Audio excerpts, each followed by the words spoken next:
Agosto de 2025. Una senadora mexicana aparece en Fox News, en inglés, con cámaras encendidas. No para hablar de seguridad, no para hablar de economía, para pedirle al presidente de Estados Unidos que apoye a México frente al narco. En la práctica, abrir la puerta a intervención desde afuera. Pero Lili Telles no está sola.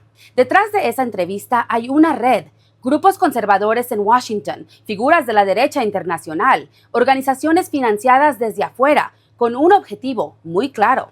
Si te importa la soberanía de México, quédate, porque esto te afecta a ti. Soy Nimia Amaya y esto es La Otra Versión.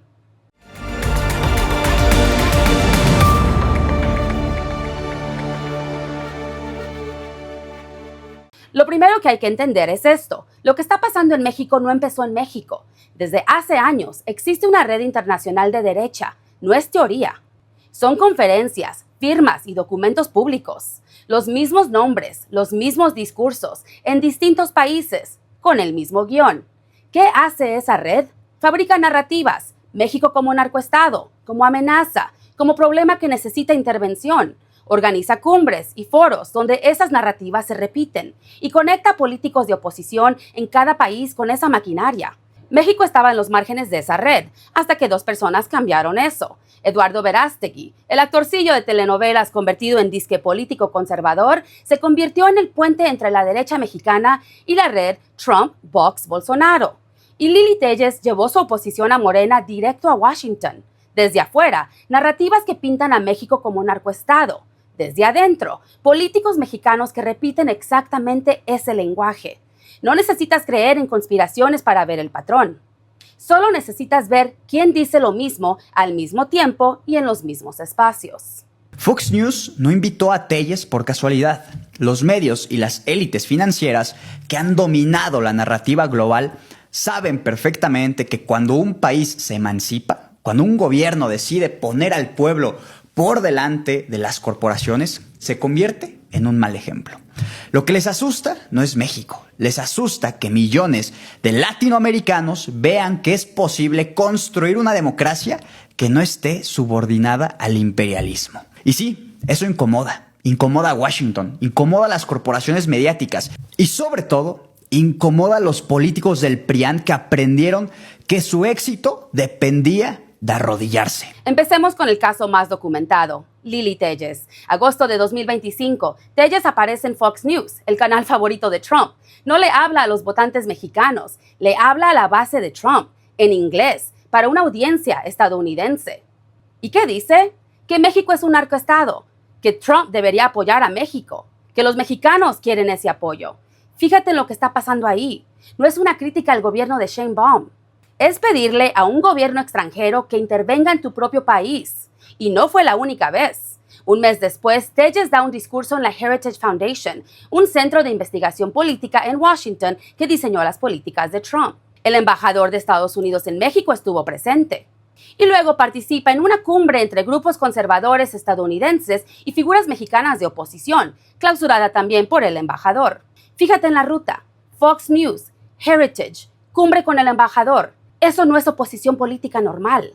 Es construir, paso a paso, la narrativa de que México es un problema que necesita solución desde afuera.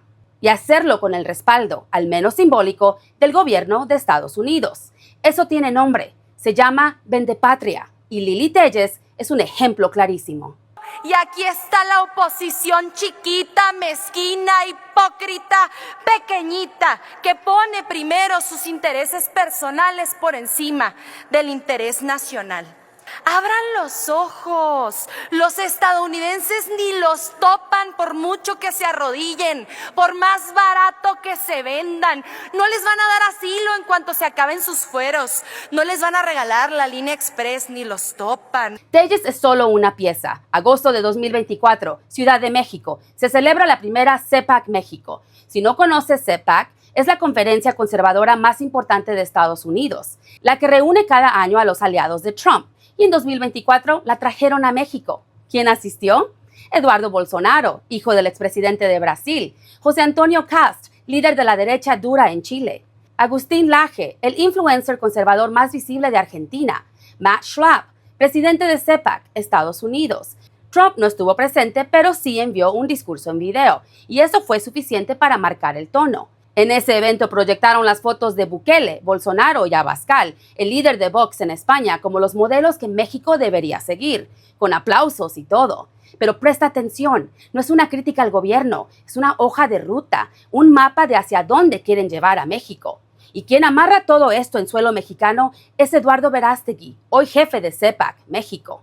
El mismo que en febrero de 2025 dio un discurso en CEPAC, Washington, junto a J.D. Vance y Elon Musk. El mismo que Trump nombró a una comisión presidencial en 2020. El mismo que está bajo investigación por posible financiamiento ilegal desde Miami. Esto no es un grupo de ciudadanos preocupados por México. Es la red Trump, Vox, Bolsonaro operando en suelo mexicano. Ya no desde afuera, desde adentro. Pero la red no solo se arma con discursos y cumbres, también se firma y se financia. En 2021, el partido español Vox, la derecha más dura de España, lanzó un documento público llamado la Carta de Madrid. ¿De qué trataba? De organizarse contra los gobiernos de izquierda en América Latina. ¿Quiénes la firmaron desde México? Senadores, diputadas, activistas, figuras del PAN. Está ahí, con nombres y apellidos. Es un documento público. Y luego está el dinero. Entre 2018 y 2024, una organización opositora mexicana llamada Mexicanos contra la Corrupción y la Impunidad recibió millones de pesos del gobierno de Estados Unidos. No es alegato, lo confirmó la propia embajada estadounidense. Y aquí hay un detalle importante. Ese dinero llegó principalmente bajo gobiernos demócratas, no solo bajo Trump, lo que significa que el interés en financiar oposición a Morena viene de ambos partidos políticos estadounidenses. No es solo un problema con Trump, es algo más profundo. Firmas públicas, dinero documentado, conexiones formales. No hay que inventar nada. Todo está ahí. Que vengan los gringos a arreglar algo. Ajá, porque históricamente eso le ha salido increíble a América Latina. La CIA no son los Vengadores, no son los Avengers, tienen un historial bastante oscuro de intervenciones, operaciones encubiertas y cooperación que casualmente siempre termina beneficiando a Estados Unidos. Por eso el reporte de CNN no debería de emocionar a nadie. Hablaba de presuntas operaciones clandestinas de la CIA contra integrantes del crimen organizado en México. Ya lo negaron. Sí, tanto la vocera de la CIA como el gobierno de México. Pero el simple hecho de que exista esta conversación es gravísimo. Y no, esto no es defender narcos, no es así de básico. Es entender algo muy importante. Ningún país serio celebra que una agencia extranjera opere dentro de su territorio, porque además Estados Unidos lleva décadas alimentando el problema. De allá vienen las armas, allá está el consumo, allá se lava el dinero. Pero luego actúan como si México fuera el único culpable de este desastre. Lo preocupante es ver a mexicanos aplaudiéndolo porque son pues unos migajeros, y que de soberanía saben lo que Trump sabe sobre los derechos de las mujeres. La historia siempre empieza igual. Primero cooperación, luego inteligencia, luego operaciones especiales, y cuando menos te das cuenta, ya te están explicando desde Washington cómo debe de funcionar tu país. Hasta aquí hemos hablado de narrativas, firmas y cumbres, pero hay otra capa. Los hechos duros. Febrero de 2025, se confirma que drones de la CIA están volando sobre territorio mexicano. Y no es rumor. CNN y el Wall Street Journal lo confirmaron. Poco después, el gobierno de Estados Unidos designa a varios carteles mexicanos como organizaciones terroristas. Eso abre la puerta legal para acciones más agresivas contra México. En mayo de ese mismo año, se cancelan visas a funcionarios de Morena y un mes después, en junio de 2025, llegan sanciones financieras contra bancos y casas de bolsa mexicanas. Y en marzo de 2026 aparece Shield of the Americas, un grupo de seguridad regional impulsado desde Washington. ¿Quiénes entraron? Argentina, El Salvador, Ecuador, Paraguay, Honduras. ¿Quiénes quedaron fuera? México, Brasil, Colombia, los 3 gobiernos de izquierda más grandes de la región. Fuera. Si juntas todo esto, drones, designaciones de terroristas, sanciones, visas canceladas, no es una mala racha diplomática, es una estrategia de presión, escalonada, sostenida, documentada. Pero lo que es seguro es que asistimos a un momento de avance de la injerencia de los Estados Unidos en el país.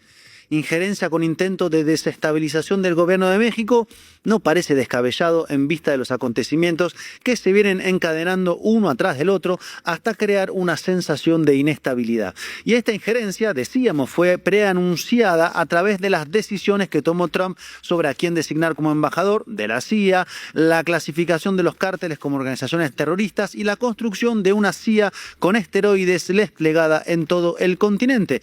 Ahora pongamos todas las piezas juntas. Telles en Fox News pidiendo apoyo de Estados Unidos contra el narco en México. CEPAC México con Bolsonaro, Cast y Laje. La Carta de Madrid firmada por figuras mexicanas. Dinero estadounidense a organizaciones opositoras.